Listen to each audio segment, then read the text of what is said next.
ونستعينه ونستغفره ونعوذ بالله من شرور أنفسنا ومن سيئات أعمالنا من يهده الله فلا مضل له ومن يضلل فلا هادي له وأشهد أن لا إله إلا الله وحده لا شريك له وأشهد أن محمدًا عبده ورسوله يا أيها الذين آمنوا اتقوا الله حق تقاته ولا تموتن إلا وأنتم مسلمون يا أيها الناس اتقوا ربكم الذي خلقكم من نفس واحدة وخلق منها زوجها وبث منهما رجالا كثيرا ونساء واتقوا الله الذي تساءلون به والأرحام إن الله كان عليكم رقيبا يا أيها الذين آمنوا اتقوا الله وقولوا قولا سديدا يصلح لكم أعمالكم ويغفر لكم ذنوبكم ومن يطع الله ورسوله فقد فاز فوزا عظيما أما بعد فإن أصدق الكلام كلام الله وأحسن الهدي هدي محمد صلى الله تعالى عليه وسلم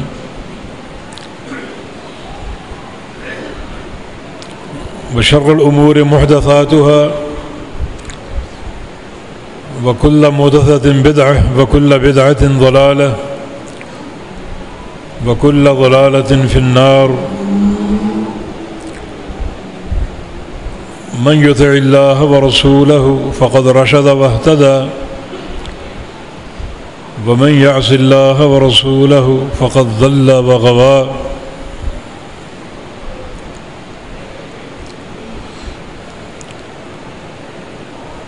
اللهم صل على محمد وعلى آل محمد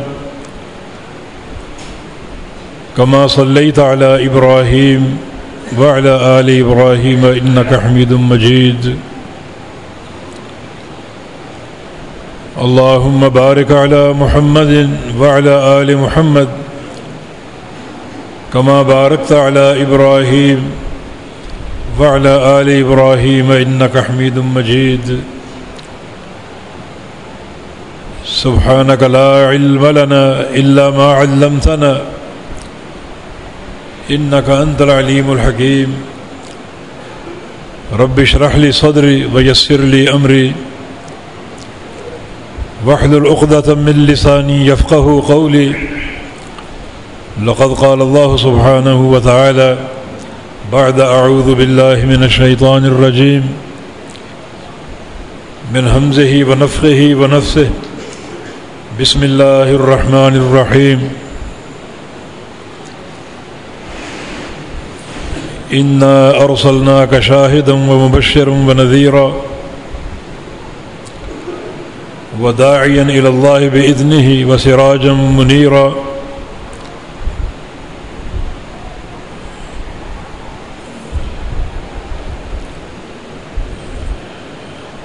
ربیع الاول کا مہینہ شروع ہو چکا ہے اور یہ مہینہ نبی آخر الزمان سید ولد آدم اکرم الخلائق امام الانبیاء محمد الرسول اللہ صلی اللہ علیہ وسلم کی ولادت باسعادت کا مہینہ ہے۔ اس مہینے میں آپ صلی اللہ علیہ وسلم کی آمد ہوئی۔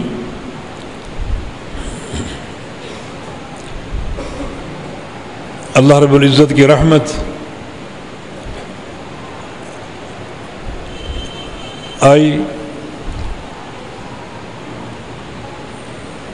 اور آپ صلی اللہ علیہ وسلم کو رسول بنا کر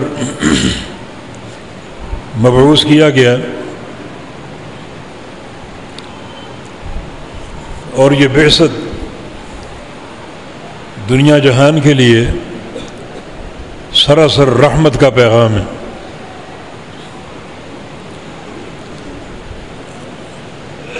ورنہ اس وقت کی دنیا بالکل بربادی کے دھانے پر کھڑی تھی،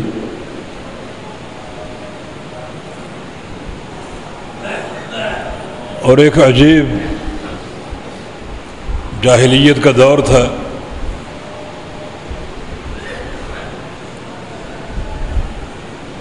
جیسا کہ صحیح مسلم کی حدیث ہے، ان اللہ نظر الی اہل الارض فمقتہ عربهم وعجمهم۔ اللہ رب العزت نے اپنے نبی کی بعثت سے قبل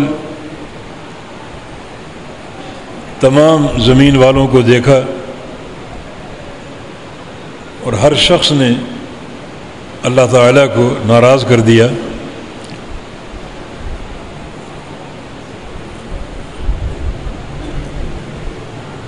کیونکہ ہر شخص بڑے بھیانک جرائم میں ملوث تھا، جن میں سب سے خطرناک جرم شرک اور بدعت کا جرم تھا، اور باقی سیاہ کاریاں اور معصیتیں بھی جاری تھیں۔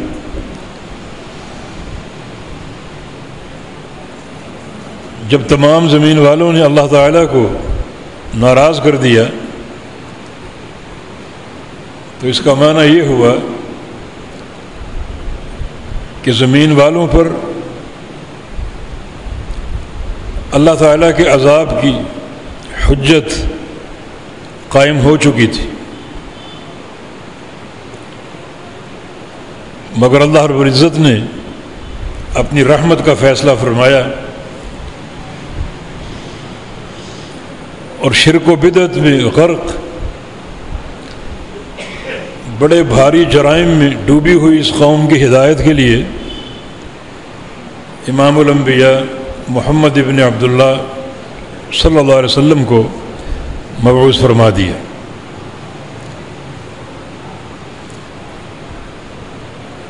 آپ سلسلہ نبوت کی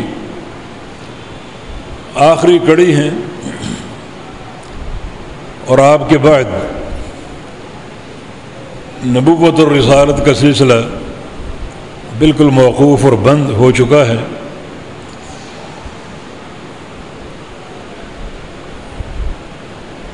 اب بنی نوع انسان کی تمام تر سعادت کا انحصار اسی نبی کے ساتھ تعلق قائم کرنے میں ہے۔ یہ تعلق بہت بڑی سعادت ہے، اور جسے صحیح معنی میں یہ تعلق نصیب ہو جائے وہ یقیناً دونوں جہانوں کا کامیاب اور کامران انسان ہے۔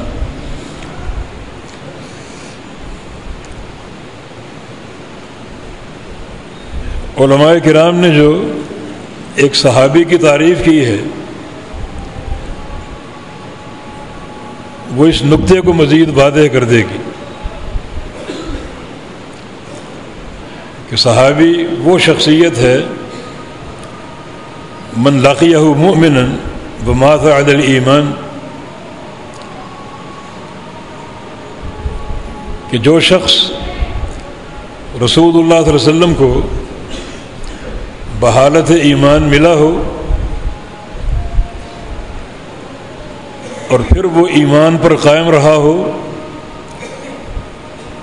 اور اسی ایمان پر اس کی موت آ جائے۔ بعض علماء نے من رآہ مؤمنا کہا ہے کہ صحابی وہ ہے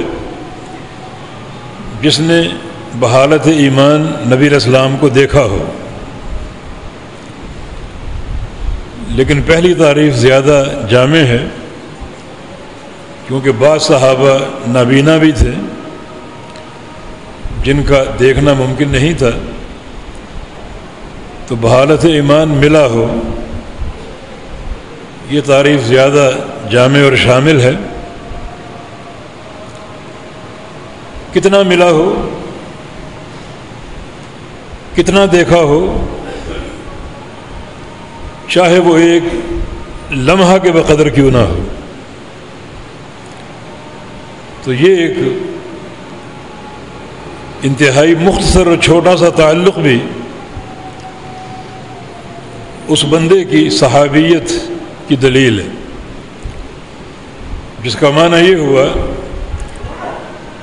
کہ رسول کریم صلی اللہ علیہ وسلم کے ساتھ اگر تعلق جڑ جائے اور قائم ہو جائے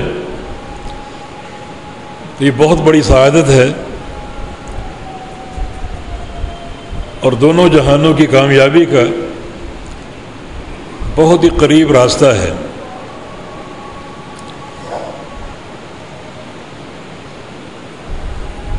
آپ کو ابو جہل نے بھی دیکھا، ابو لہب نے بھی دیکھا، عتبہ اور شیبہ نے بھی دیکھا، لیکن یہاں شرط بحالت ایمان دیکھنے کی ہے۔ اس طرح دیکھے کہ اس کے دل میں ایمان ہو، اس طرح دیکھے کہ اس کے دل میں نبی علیہ السلام کی محبت ہو، نبی علیہ السلام کی تعظیم ہو، نبی علیہ السلام کا اکرام ہو، نبی علیہ السلام کی اتباع کا جذبہ ہو، نبی علیہ السلام کی اطاعت کا شوق دل میں کوٹ کوٹ کے بھرا ہو۔ ان تمام بنیادوں کے ساتھ نبی علیہ السلام کو دیکھنا ایک بندے کی صحابیت کی دلیل بن جاتا ہے، اور پھر وہ بندہ ان تمام خوبیوں کا مستحق بن جاتا ہے جو شریعت نے بیان کی ہیں۔ مثلا جس آنکھ نے مجھے بحالت ایمان دیکھ لیا اسے جہنم کی آگ نہیں چھوئے گی۔ تو دیکھیں یہ تعلق چھوٹا ہو یا بڑا ہو،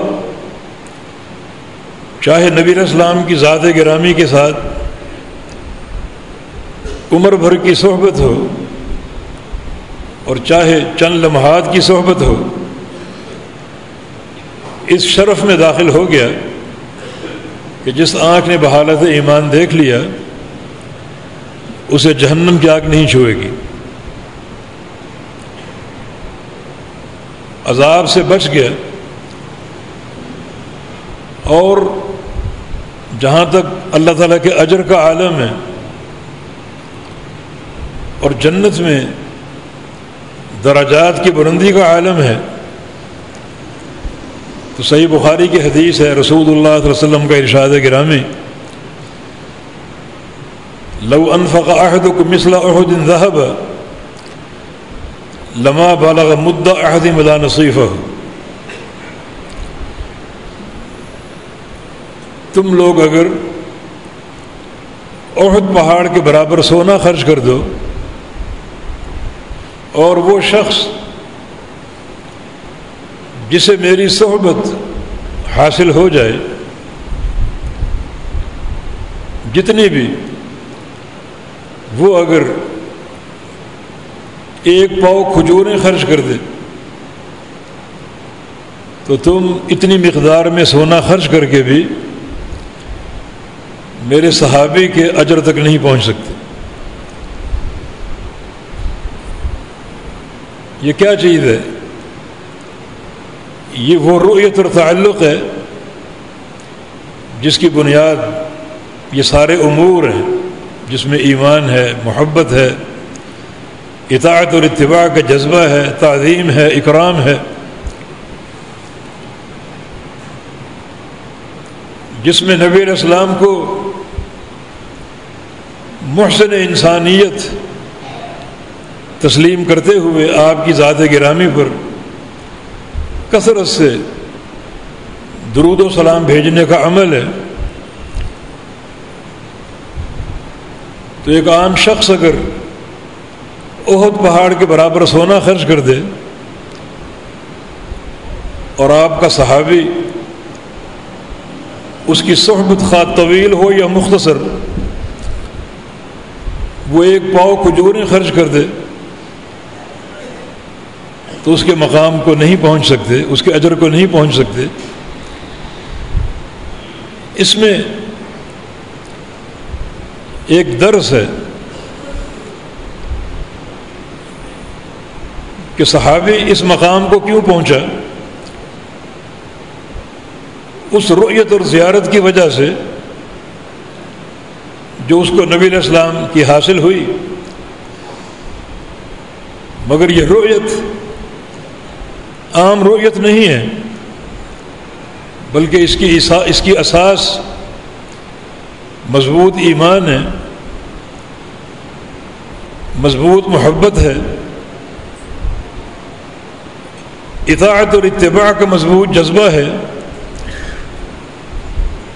پیروی کا ایک عنصر اس میں شامل ہے۔ ان امور کی بنا پر جو رؤیت اور صحبت ہے وہ اس عظیم الشان شرف کا باعث ہو گئی۔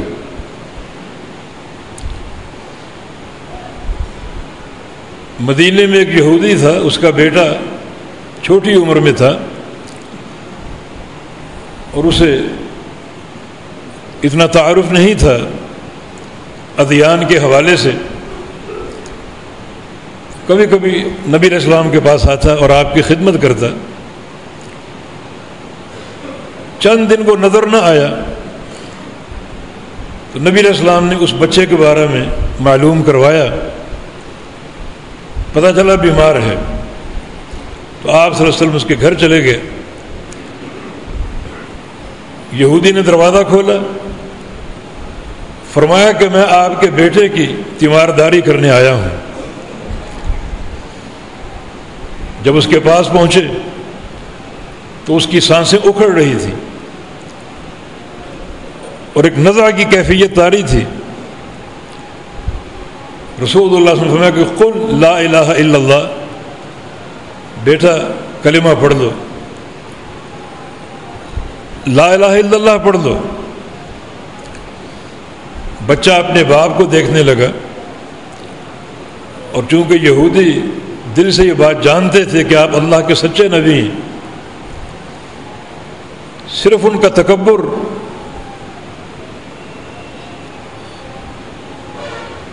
اسلام قبول کرنے میں رکاوٹ تھا۔ اس نے کہا کہ اطیع ابو القاسم، ابو القاسم کی بات مان لو، یعنی رسول اللہ صلی اللہ علیہ وسلم کی بات مان لو۔ اس نے کلمہ پڑھ دیا لا الہ الا اللہ، اور اس کی روح قبض ہو گئی۔ یہ ایک عرصہ تھا بحالت ایمان نبی علیہ السلام کے ساتھ آپ کی صحبت کا، اور آپ باہر نکلے، آنکھوں میں آنسو تھے، اور فرمایا کہ الحمدللہ الذی انجاہ بی من النار، اس اللہ کے لیے تمام تعریفیں ہیں جس اللہ رب العزت نے اس بچے کو میری دعوت کی وجہ سے جہنم سے بچا لیا۔ مانا بحالت ایمان کہ تھوڑا سا عرصہ اس بچے کی نجات کا ذریعہ بن گیا، نجات کا باعث بن گیا۔ تو یہ نبی علیہ السلام کی صحبت ایک انتہائی قیمتی دولت ہے جسے بھی حاصل ہو جائے، مگر یہ دولت بہت سے امور پر قائم ہے جن میں آپ کی محبت ہے، آپ کی تعظیم اور اکرام ہے، آپ کی نبوت پر ایمان لانا ہے۔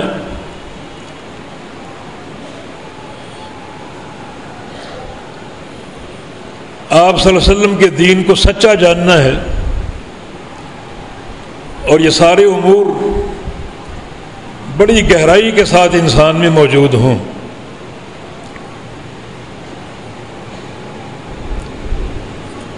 اگر آج ہم صحابہ کرام کی طرح ہی ان امور کو بڑی گہرائی سے اپنا لیں تو صحبت کا مقام تو نہیں مل سکتا، لیکن نبی علیہ السلام کی ایک اور حدیث ہے، صحیح مسلم میں ہے، آپ صلی اللہ علیہ وسلم نے اپنی وفات سے چند دن قبل جب اپنی امت کو الوداع کہا، زندوں کو بھی اور فوت شدگان کو بھی،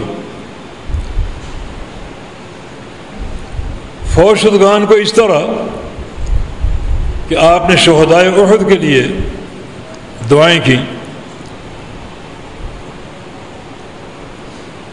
پھر واپس لوٹے مسجد نبوی میں اور ممبر پر چڑھے اور خطبہ ارشاد فرمایا۔ وہ دعائیں جو شہدائے احد کے لیے کی تھی، وہ فوت شدگان کو الوداع کہنا تھا، اور وہ دعائیں جو آپ نے مسجد نبوی میں آ کر کی اور خطبہ ارشاد فرمایا، وہ زندہ لوگوں کو الوداع کہنا تھا، اور ساتھ ہی فرمایا تھا کہ ان موعدکم الحوض، اب میری تمہاری ملاقات حوض کوثر پہ ہوگی۔ پھر اس موقع پر آپ نے فرمایا کہ اشتقنا الی اخواننا، ہمیں اپنے بھائیوں سے ملنے کا شوق ہے۔ صحابہ نے عرض کیا السنا اخوانک یا رسول اللہ، یا رسول اللہ صلی اللہ علیہ وسلم، ہم آپ کے بھائی نہیں ہیں؟ فرمایا انتم اصحابی، تو میرے صحابی ہو، وَإِخْوَانِيَ الَّذِينَ يَأْتُونَ مِن بَعْدِي، میرے بھائی وہ ہیں جو میرے بعد آئیں گے، جو مجھ پر بن دیکھے ایمان لائیں گے۔ اب یہاں دو جماعتوں کا ذکر ہے، اصحاب اور اخوان۔ اصحاب صحابہ کرام، ابو بکر و عمر، عثمان و علی، ابو عبیدہ بن جراح، سعد بن ابی وقاص رضی اللہ عنہ، اور اخوان جو بعد میں آئیں گے، نبی علیہ السلام پر ایمان لائیں گے، اور یہ اخوان صحابہ جیسے ہوں گے، ان جیسی بصیرت، ان جیسا عقیدہ، ان جیسی محبت، اطاعت کا جذبہ، پیروی، انقیاد، قبول اور تسلیم اور رضا، وہ آپ کے اخوان ہیں۔ تو یقیناً یہ سعادت کا سفر جاری اور قائم اور قیامت تک موجود ہے، اور یہ بعثت ہے رسول اللہ صلی اللہ علیہ وسلم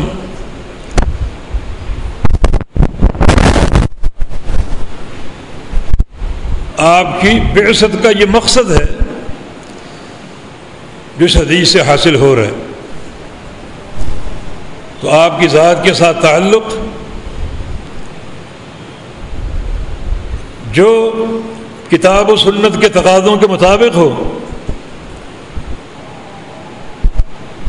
جس کو یہ تعلق حاصل ہو جائے وہی انسان خوش نصیب ہے، اور وہی در حقیقت انبیاء کیوں بھیجے گئے، ان کی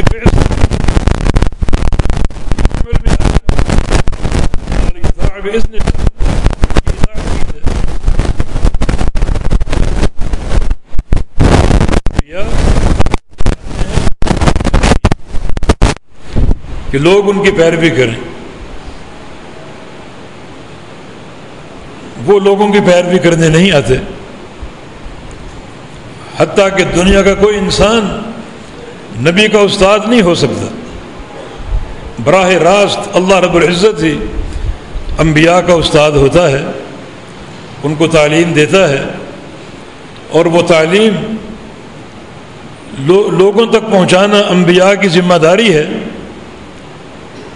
اسی معنی میں رسول کو رابط کہا گیا ہے، اور رابط بین اللہ و بین خلقہ، اللہ تعالی اور اللہ تعالیٰ کی مخلوق کے درمیان رابطہ،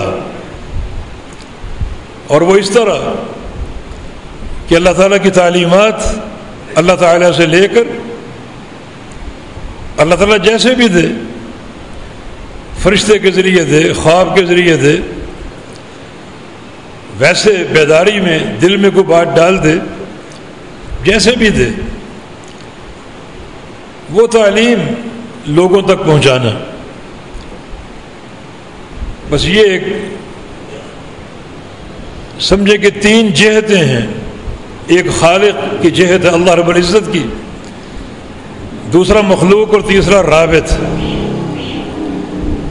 مخلوق کی تمام تر سعادت اللہ تعالیٰ کی تعلیمات پر ہے، اور اللہ تعالیٰ کی تعلیمات کا مصدر اللہ تعالیٰ کے انبیاء ہیں۔ تو اس نقطے کو پہچاننا در حقیقت اس مہینے کے پیغام کو پہچاننے کی بنیاد ہے، اور جو شخص یہ نقطہ جان گیا وہی در حقیقت دونوں جہانوں کی سعادت سے ہمکنار ہو گیا۔ وَإِن تُطِيعُوهُ تَهْتَدُوا، کہ دنیا والوں سن لو، ہدایت پر آنا تمہاری ضرورت ہے، ہدایت کے بغیر نجات کا کوئی تصور نہیں ہے، اور ہدایت کی بنیاد ایک ہی ہے، وَإِن تُطِيعُوهُ، کہ اگر تم میرے حبیب میرے پیغمبر کی اطاعت کر، تو ہدایت آپ سب کا موجب سعادت ہے، اور ہدایت کا راستہ رسول اللہ کی اطاعت ہے صلی اللہ علیہ وسلم۔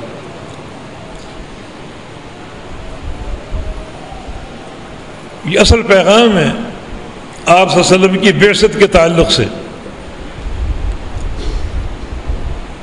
چنانچہ آپ کی اطاعت میں محبت کا پہلو ہو، تعظیم کا پہلو ہو، آپ صلی اللہ علیہ وسلم کے اکرام کا پہلو ہو،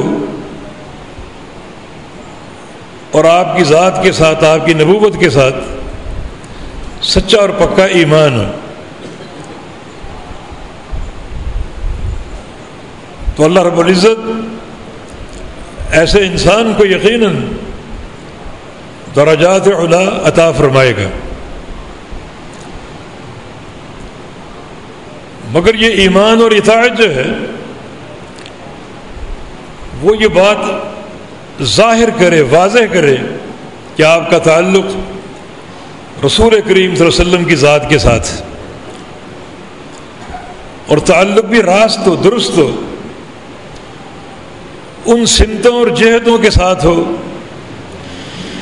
جو اللہ کے پیارے پیغمبر نے ترتیب دی ہیں۔ تو یہ تعلق ہر نوعیت کا یقیناً ہر طرح کی سعادت کا باعث ہوگا اور ذریعہ ہوگا۔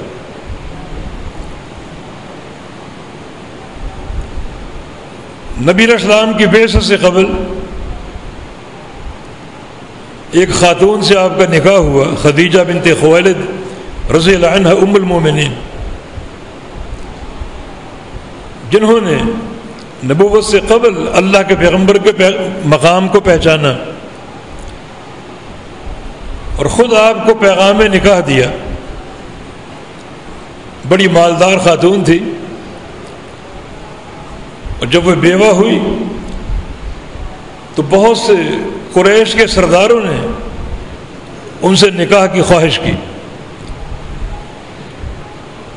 مگر خدیجہ رضی اللہ عنہا نے تمام پیغام مسترد کر دیے۔ ان پیغاموں میں ان کے مال اور دنیا کی محبت کی بو شامل تھی، اور خود محمد ابن عبداللہ صلی اللہ علیہ وسلم کو نکاح کا پیغام بھجوایا اپنی دوست جن کا نام نفیسہ بنت منیہ تھا اس کے ذریعے۔ اس وقت نبی علیہ السلام کی عمر 25 سال تھی اور خدیجہ 40 سال کی تھی۔ نفیسہ نے آ کر پوچھا کہ اے محمد صلی اللہ علیہ وسلم تم شادی کیوں نہیں کرتے؟ عرض کیا کہ میں فقیر ہوں، محتاج ہوں، اس قابل نہیں کہ میں شادی اور شادی کے بعد کی جو زندگی ہے اس کے اخراجات برداشت کر سکوں۔ آپ نے اپنے فقر کو پیش کیا۔ تاریخ میں یہ ایک طویل قصہ ہے۔ الغرض خدیجہ رضی اللہ عنہا کا پیغام نکاح نبی علیہ السلام کو دیا گیا اور آپ نے قبول کیا، اور خدیجہ کا تمام سرداروں کی دعوت کو ٹھکرا کر اس در یتیم کا انتخاب ان کے خصائل اور ان کے مقام کا اعتراف تھا کہ یہ وہ شخصیت ہے جس کو دیکھا اور بھالا۔ آپ صلی اللہ علیہ وسلم نبوت سے قبل خدیجہ کے مال کی تجارت کیا کرتے تھے کہ اس شخص میں مال کی کوئی حرص نہیں ہے، کوئی طمع اور لالچ نہیں ہے، یہ قطعاً دنیا کی محبت میں گرفتار نہیں ہے۔ ان خصائل کو دیکھ کر نکاح کا پیغام دیا اور آپ نے قبول کر لیا۔ یہ بابرکت شادی انتہائی مبارک تھی اور بابرکت خصائل کی بنا پر تھی، اور جناب خدیجہ نے نبی علیہ السلام کے نکاح میں آ کر پوری طرح اپنے شوہر کی قدر بھی کی، عزت بھی کی، ان کے حقوق کا خیال بھی رکھا، بلکہ نکاح کے موقع پر ایک اور برکت سامنے آئی۔ ظاہر ہے کہ قریش کی یہ شادی تھی عبد المطلب کے پوتے کی، تمام سرداران قریش موجود تھے، وہ سردار بھی جن کے پیغام کو خدیجہ نے ٹھکرایا تھا، اور دیگر قریشی نوجوان بھی جو اس بے جوڑ شادی پر ایک تمسخر اور استہزاء کی کیفیت میں مبتلا تھے۔ ابو طالب آپ کا چچا، اس نے خطبہ نکاح پڑھا تھا اور نبی علیہ السلام سے ایجاب و قبول کروایا تھا، تجربہ کار تھا، وہ تمام حاضرین کی نگاہوں کو بھانپ گیا، ان کی نظروں میں کیا مذاق ہے، کیا استہزاء ہے۔ ایک بے جوڑ شادی کے تعلق سے ایک طرف خدیجہ ہے جو مال میں اور حشمت میں ضرب المثل ہے، اور ایک طرف عبداللہ کا در یتیم، انہی کا ملازم اور بالکل ایک فقیر، دنیا کے مال سے تہی دست۔ تو اس مجلس میں ابو طالب کو موقع مل گیا اپنے بھتیجے کی شان اور ان کے مقام کے اظہار کا۔ خطبہ پڑھا، الحمدللہ الذی جعلنا من ذریۃ اسماعیل، جو بھی الفاظ تھے کتب میں منقول ہیں، اور پھر کہا کہ ایھا الناس ایکم یساوی محمدًا صلی اللہ علیہ وسلم۔ یہ نبوت سے قبل کی بات ہے کہ لوگوں، تم میں سے کون ہے جسے میرے بھتیجے محمد کی برابری کا دعویٰ ہو، جو مجلس میں کھڑا ہو اور دعویٰ کرے کہ میں محمد جیسا ہوں صلی اللہ علیہ وسلم، شرفاً و کرما و شجاعۃ و عقل و نبلا، شرف میں، کرم میں، شجاعت میں ذہانت میں، شرافت میں، اور جو بھی مکارم خیر ہیں، کس کو دعویٰ ہے کہ وہ محمد کا ہم مثل ہے؟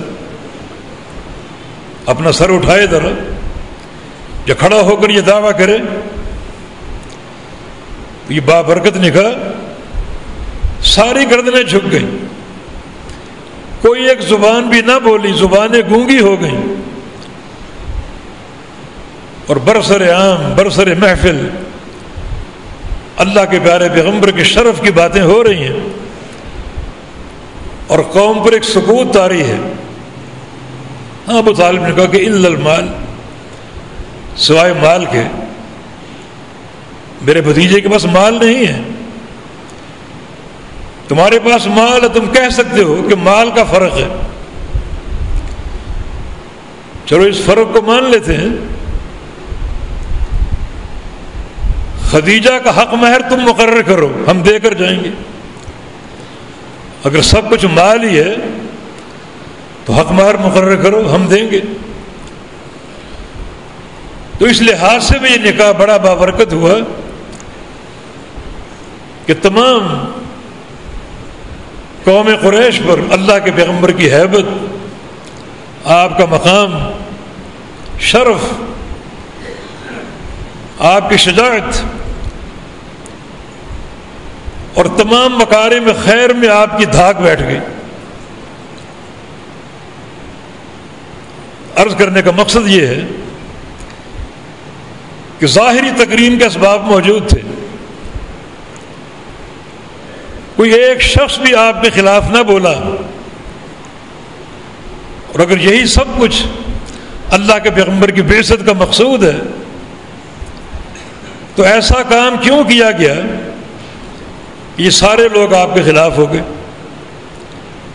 آج ایک زبان بھی نہیں بول رہی، مانا سب نے اللہ کے پیغمبر کے خصائل خیر کو قبول کیا.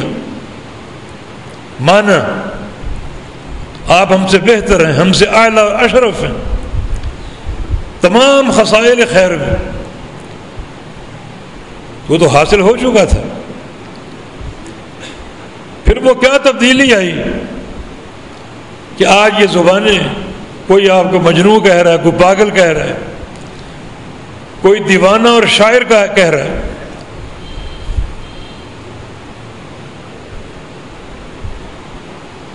کوئی کہہ رہا ہے کہ فلاں اجمی انسان کے آپ شاگرد ہیں، گڑی ہوئی باتیں بیان کر رہے ہیں، اللہ پر جھوٹ باندھ رہے ہیں. حالانکہ اس سے قبل یہ ساری زبانیں آپ کو صادق اور امین کہا کرتی تھی.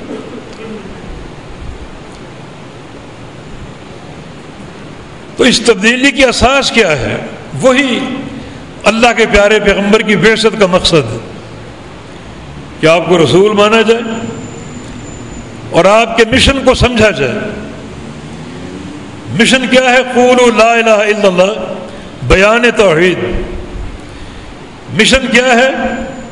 الا لیطاع باذن اللہ، آپ کی اطاعت کی جائے سارے امور میں، عقیدہ ہو، عمل ہو، خلق ہو، معاشیات ہو، معاشرتی امور ہو، سارے امور میں آپ کی اطاعت کی جائے. اب وہ زبانیں بڑھ چڑھ کر بول رہی، صرف بول نہیں رہی، آپ کے خلاف تدبیریں کر رہی، آپ کی بربادی کے پروگرام بنا رہی ہیں.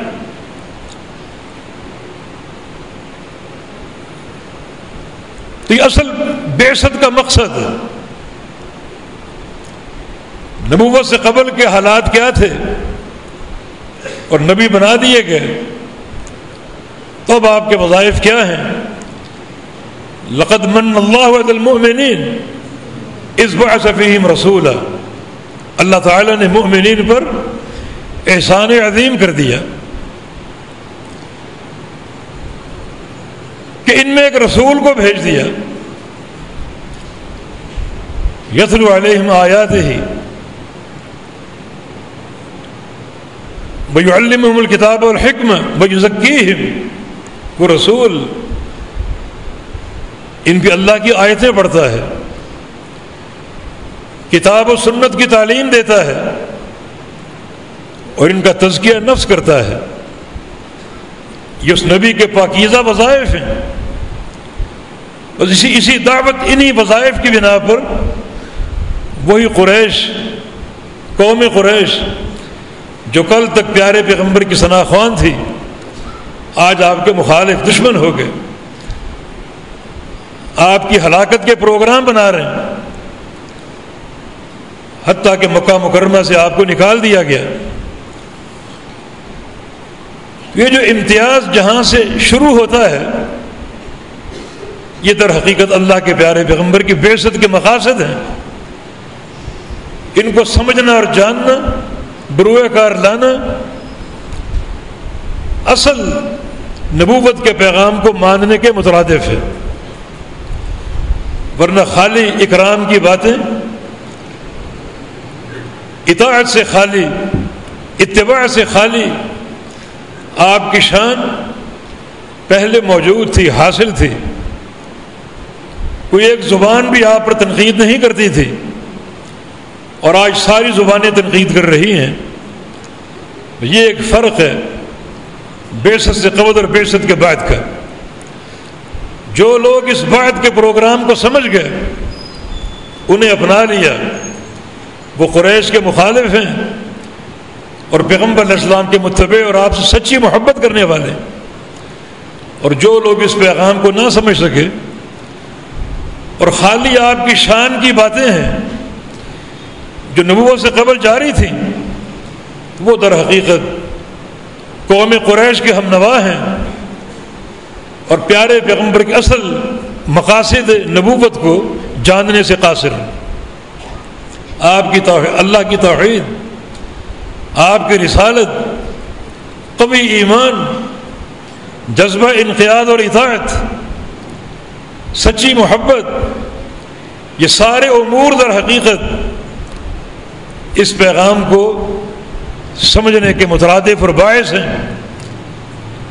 اور ان سے بغاوت اختیار کرنا اور خالی عشق و محبت کے دعوے کرنا ایک ایسی حقیقت ہے جس کا دین سے کوئی تعلق نہیں ہے. تو جناب خدیجہ نے آپ کا اکرام بھی کیا، عزت بھی کی، اور بعد نبوت حوصلہ افزائی بھی کی اور سچی فرما برداری بھی کی. جب غار حرا کا واقعہ پیش آیا، جبریل امین اپنی اصل شکل میں آئے اور اللہ کے پیغمبر پر ایک کبکبی طاری ہو گئی، اور جناب جبریل نے 3 دفعہ آپ کو اپنے ساتھ لگا کر دبایا اور بھینچا. خوف اور بڑھ گیا، کانپتے ہوئے گھر داخل ہوئے. جناب خدیجہ نے مواسات کی، آج کل کی خواتین کی طرح نہیں شوہروں کو دیکھتی چیخنے لگتی، چلانے لگتی، بلکہ آپ کو لٹایا، کمبل اڑایا، پانی پیش کیا، اور ساتھ ہی کہا کہ واللہ لا یخزیک اللہ ابدا، اللہ کی قسم اللہ تعالیٰ آپ کو ذلیل نہیں ہونے دے گا، آپ کو برباد نہیں ہونے دے گا. کیوں؟ انک لتحمد الکل وتقری الضیف وتکسب المعدوم وتعین علی نوائب الحق. آپ تو بڑے خصائل خیر کے مالک ہیں، بڑے مہمان نواز بھی ہیں، کوئی آپ کا دشمن نہیں ہے. آپ فقیروں کو کما کر کھلاتے ہیں، اور حق پر جو مصائب آتی ہیں ان مصائب کو ٹالنے کے لیے آپ تعاون بھی کرتے ہیں، بوجھ اٹھاتے ہیں. جن میں یہ خصائل خیر موجود ہوں اللہ ان کو برباد نہیں کرتا. تقریباً 24 سال کی رفاقت رہی، اور ان 24 سالوں کا صلہ کیا ملا؟ جبریل امین ایک دفعہ وحی لے کر آئے، صحیح بخاری کی حدیث ہے، اور اللہ کے پیغمبر کو جاتے ہوئے بتا کر گئے ایک خاتون ابھی آپ کے پاس آئے گی آپ کا کھانا لے کر یا آپ کا پانی لے کر. اس خاتون کو ہمارا سلام پہنچانا ہے آپ نے، اور ایک بشارت دینی. بشارت کیا؟ بشرھا ببیت فی الجنہ من قصب لا نصب فیہ ولا صخب. اس خاتون کو بشارت دینی ہے جنت میں ایک گھر کی، اور وہ گھر ایسا ہوگا جو ایک ہی موتی سے بنا ہوگا۔ کتنا بڑا وہ موتی ہوگا جس کو تراش کر وہ گھر بنایا جائے گا، گھروں کے سارے لوازمات کے ساتھ، ایک ہی موتی میں تراشا ہوا گھر، اور لا صخب فیہ ولا نصب۔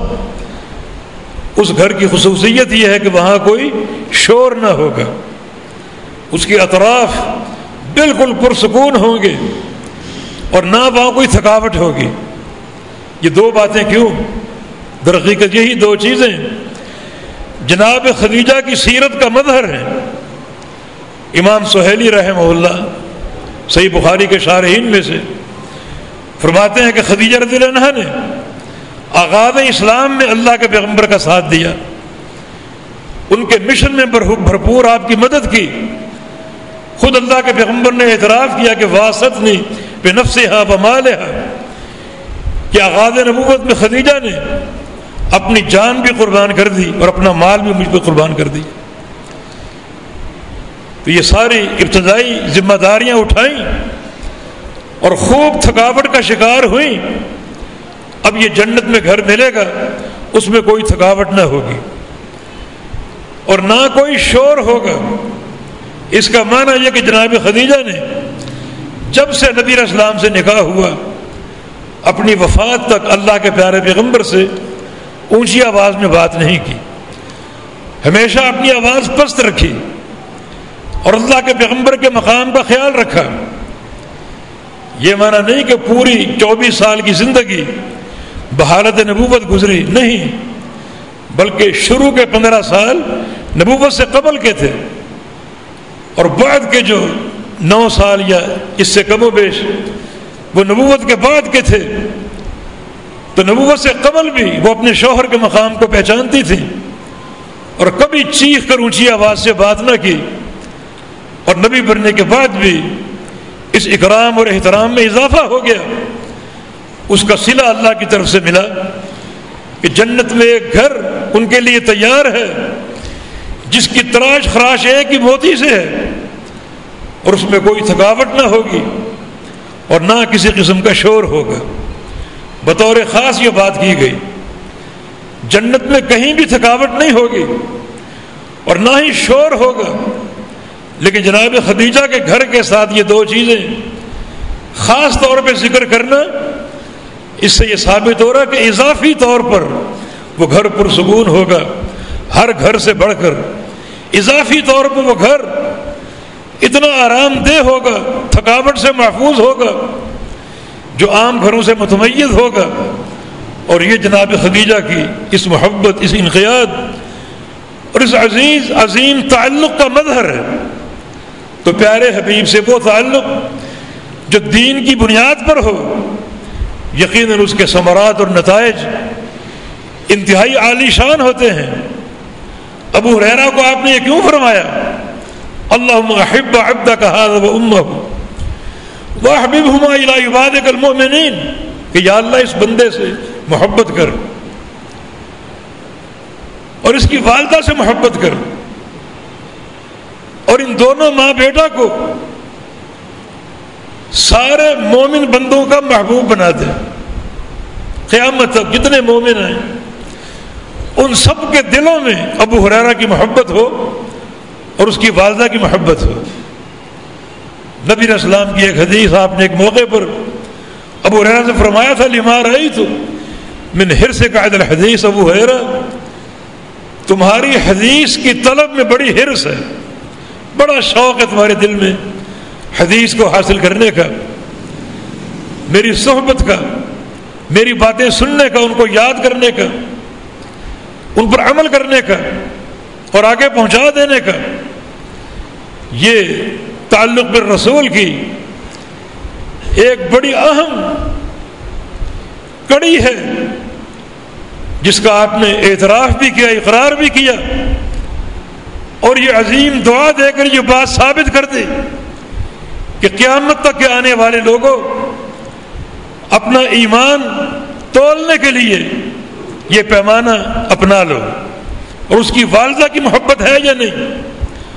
اگر یہ محبت موجود ہے تو تم مومن ہو، تمہارا ایمان صحیح ہے. اور اگر اس محبت میں گڑبڑ کوئی انحراف ہے تو وہ تمہارے ایمان کی نفی کرتا ہے. اپنے ایمان کی سلامتی پر غور کرو، اپنے ایمان کی سلامتی پر توجہ دو، اور اپنے دلوں کو ابو ہریرہ کی محبت سے بھرو. تو آخر یہ مقام کیوں حاصل ہوا؟ یہ تعلق بالرسول کی وہ کیفیت اور حالت ہے جو شرعاً مطلوب ہے. نبی علیہ السلام کی ایک دعا بھی ہے، نضر اللہ امرا سمع مقالتی فحفظها ثم اداها كما سمعها، کہ اللہ اس بندے کے چہرے کو تر و تازہ کر دے دنیا میں بھی اور قیامت کے دن بھی، جو میری کسی حدیث کو سنتا ہے، یاد کر لیتا ہے، سمجھ لیتا ہے اور آگے پہنچا دیتا ہے. یعنی سماع حدیث، حفظ حدیث اور فہم حدیث اور ادائے حدیث، آگے پہنچا دینا، حدیث کے ساتھ یہ چار تعلق در حقیقت پیارے پیغمبر کے اس وظیفے کو تسلیم کرنے کے مترادف ہے. اور یہ وہ عظیم الشان تعلق ہے جو شرعاً مطلوب ہے. آپ کی باتوں کے ساتھ محبت ہو، آپ کے فرامین کے ساتھ محبت ہو، آپ کی سنتوں کو اپنانے کا شوق ہو، اور آپ کی حدیثیں آگے نشر کرنے کا شوق ہو. اور یہ ساری باتیں ابو ہریرہ میں موجود تھیں جو اضافی مقام کے مستحق بنے کہ امام الانبیاء نے آپ کے لیے اور آپ کی والدہ کے لیے امت کے تمام مومنین کی محبت کو طلب کیا. وہ اس حدیث کی محبت کی بنا پر ابو ہریرہ کی محبت زمین پر گاڑ دی گئی سارے اہل ایمان کے دلوں میں، اور آپ کی محبت کو ایک مقیاس بنایا گیا، ایک ترازو اور پیمانہ بنایا گیا ایمان کو تولنے کے لیے، کہ اپنے اس پیمانے میں ایمان، اس محبت کو تولو.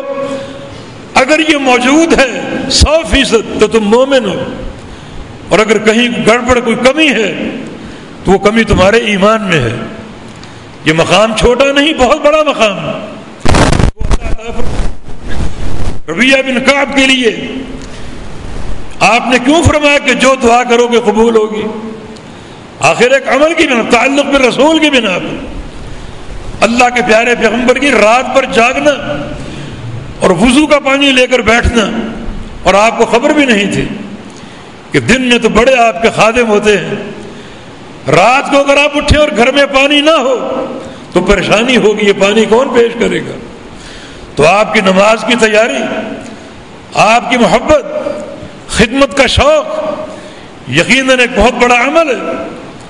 ایک بار امام الانبیاء کو واقعتاً پانی کی ضرورت پڑی، آپ گھر سے باہر تشریف لائے، سامنے ربیعہ بن کعب پانی کا ڈول لیے بیٹھا ہے. آپ حیران ہوئے، تعجب، ربیعہ تم یہاں کیسے؟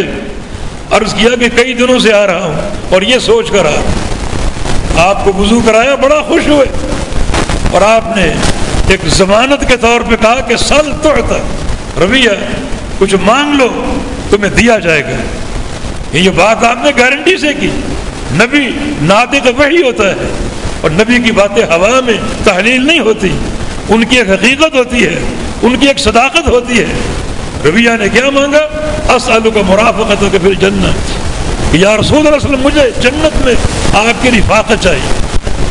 یہاں بھی آپ کی رفاقت کے حریص ہیں، اور کل جب جنت کا داخلہ ہو وہاں بھی آپ کی رفاقت چاہیے.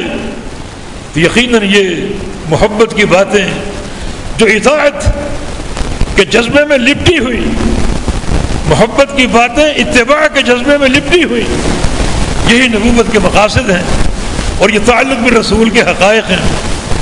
جسے بھی شریعت کی بنیادوں میں تعلق کی توفیق حاصل ہو گئی یقیناً وہ قابل قبول ہے، اللہ کا مقبول بندہ ہے. اور جس کا تعلق تو ہو مگر شرعی بنیادوں سے ہٹ کر ہو وہ قطعاً قابل قبول نہیں ہے.